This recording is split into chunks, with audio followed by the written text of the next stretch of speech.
저에게 한국문학은 제 삶 전체이기도 하죠. 제 삶 전체가 한국문학 속에서 이루어졌습니다. 앞으로 남은 생애도 한국문학 속에서 살 겁니다.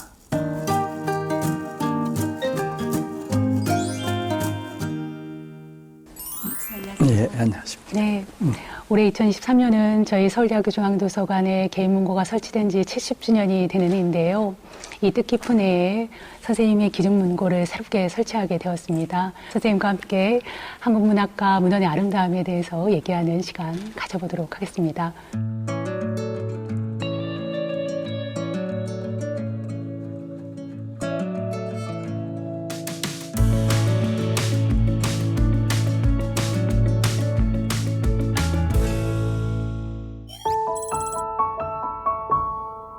선생님께서는 1948년 충남 보령에서 태어나셨죠? 예, 제 고향은 아주 굉장한 궁벽한 산촌이고 문화시설이라고 할 만한 게 없는 그런 곳이었는데 저는 바다가 좋아서 늘 배를 타고 멀리 나가는 꿈을 꾸었거든요. 중학교 다닐 때도 마드로스가 꿈이다. 내 친구들이 권 마드로스라고 이제 그러기도 하고 했는데 중학교 2학년 때 국어 선생님이 문학을 좋아하시는 분이었어요. 그래서 국어 시간에 학생들한테 작품을 읽어주는데 가장 깊이 빠져들었던 게 저였습니다. 소설을 읽고 시를 읽어주고 하시는.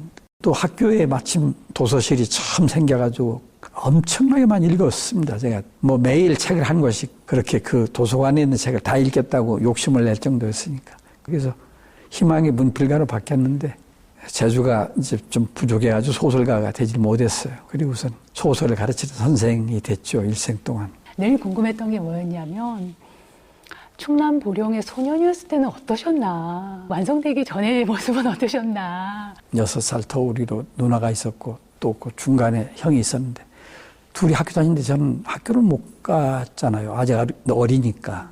그걸 못 견뎠어요. 제가 매일같이 형 따라가 학교 가겠다고 난리를 피우고. 그러니까 할아버지가 저는 고집이 너무 세서 그래가지고 동네 서당이 있었어요. 그래가지고 거길 넣었어요. 초등학교 들어가기 전까지 서당에 가서 천자문을 공부를 했죠.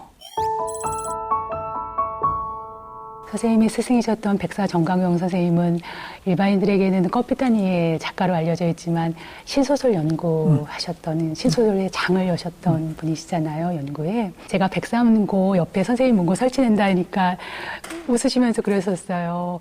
아무래도 혼날 것 같은데 그러셨어요. 그래서 네. 백사 선생님 늘 혼났으니까.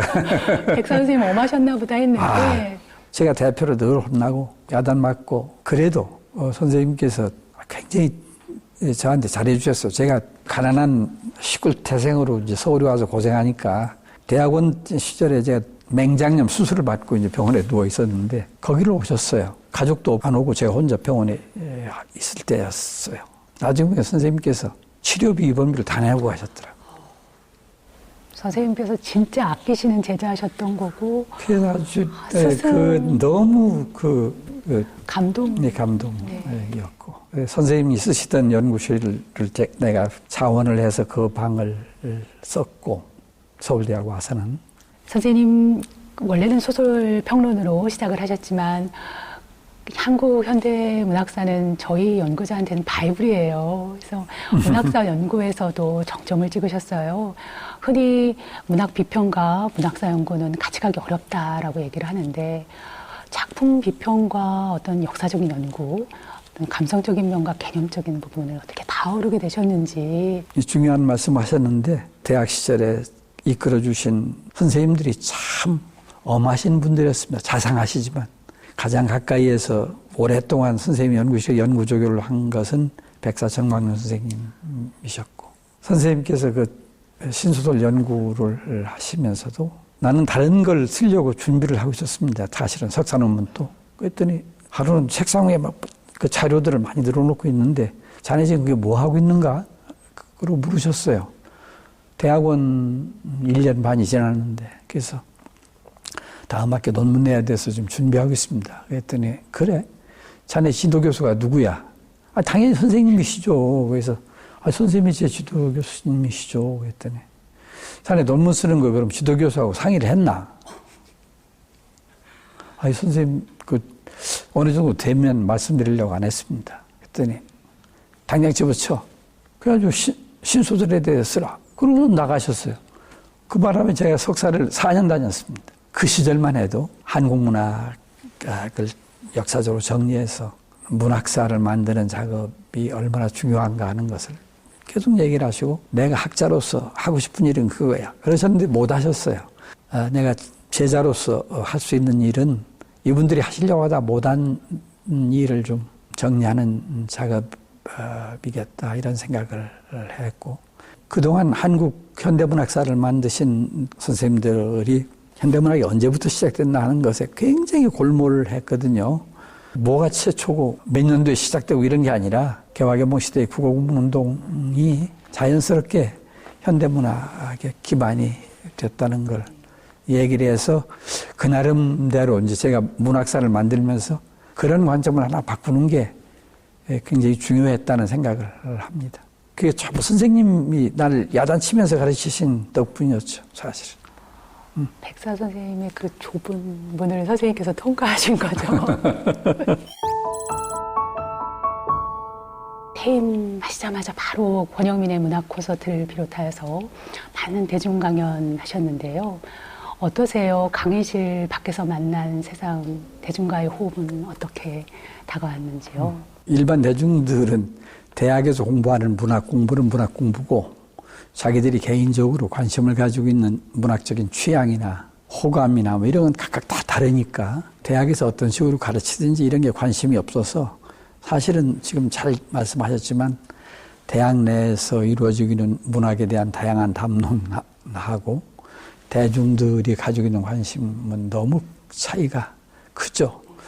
저는 이제 한국 문학이 대중들에게 알려지고 문화적인 기반이 확장되고 하는 모든 과정을 60년대 이후에 쭉 지켜봤죠. 지켜봤는데 중요한 것은 2000년대 이후에 특히 미디어들이 많이 나오고 하면서 문학에 대한 관심이 줄어들고, 당장의 눈앞에 먹고 사는 문제 같은 거에 관심들을 너무 많이 기울이고 해서 인문학이 축소되고 하는 거, 이런 걸 경험하면서 퇴임을 했기 때문에 마음이 아팠죠. 그래서 일반 대중에게 직접 다가가서 문학이라는 게 인간의 정신을 함양하고 감성을 키우는 일이고, 그게 인간의 삶에서 가장 중요한 기본이다라는 것을 호소하고 싶었어요. 그리고 북한 문학에 대해서 관심이 많으셔서 정한모 시인께서 문화공보부 장관 시절 그 월북 작가를 해금하시는데도 기여를 하셨잖아요. 88년도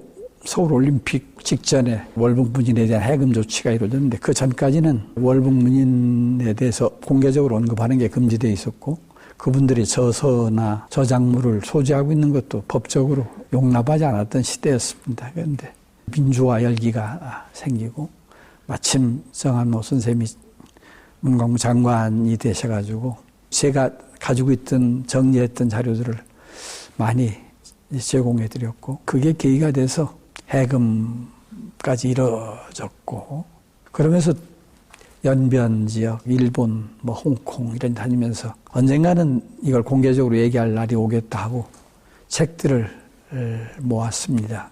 그게 이제 결국 서울대학 도서관으로 오게 됐네요. 선생님께서 이번에 정지영의 두 번째 시 백록담을 기증해 주셨어요.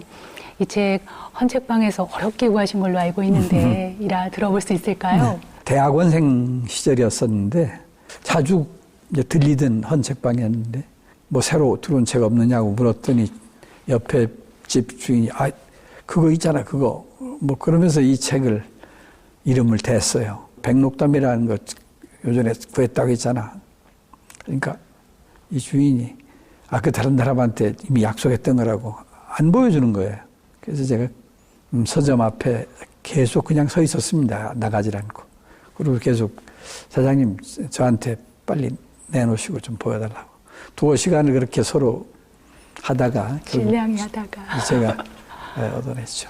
이 책은 장정도 굉장히 훌륭해요. 네. 길진섭 파백의 장정이고, 그런데 이걸 또 선생님께서 바로 알아보시고 이 풍경화 같은 이 장정에 대해서 요즘에 나온 책하고는 차원이 다르다라고 말씀 그렇습니다. 주셨어요. 특히 정지용은 이제 제가 깊이 빠져 있어서 정지용 전집을 다시 꾸미고 일본에서 대학 시절에 썼던 자료들 전부 모으고 기존의 그 연구자들이 놓쳤던 자료들도 전부 찾아서 많이 보완을 해가지고 전집을 만들고 원본의 감각을 키운다는 것은 책장을 넘기면서 한 장 한 장 적혀 있는 글들을 꼼꼼하게 읽어내는 작업이 원전을 읽는 것이고 그때 이게 이렇게 책자가 만들어졌구나. 이런 글자 모양이 있었구나. 한자를 이렇게 군데군데 집어넣었구나. 뭐 이런 등등.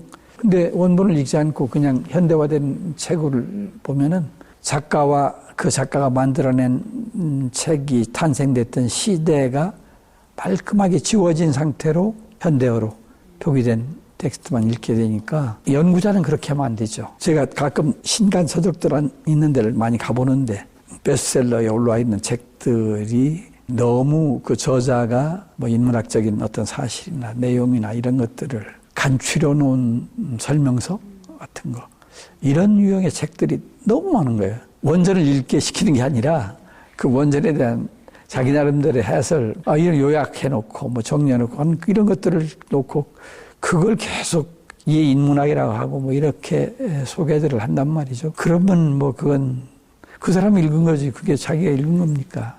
그래서 난 본인이 읽어야지 본인이 안 읽고 남이 읽은 내용을 읽고선 읽었다고 착각을 하면 어떡하노 그런 걱정을 합니다.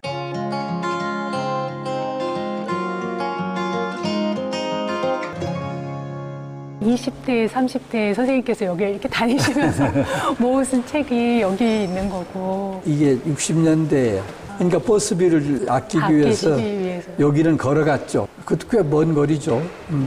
하다가 보면 이제 책방이 있으니까 들어가서 보기도 하고. 요새는 작가가 되는 길, 비평가가 되는 길을 전부 다 빨리 취직할 수 있는 길, 대학의 교수가 될 수 있는 길 이런 것으로 착각들을 하거든요. 물론 그게 도움을 줄 수는 있지만은 그러나 저는 그렇게 돼서는 오래 가지 못한다고 생각합니다. 문학을 하고 싶은 사람들한테 꼭 권하고 싶은 것은 문학은 그냥 문학을 하는 거다. 문학을 가지고 뭘 다른 걸 하려고 하지 마라. 그게 제가 당부하고 싶은 말입니다.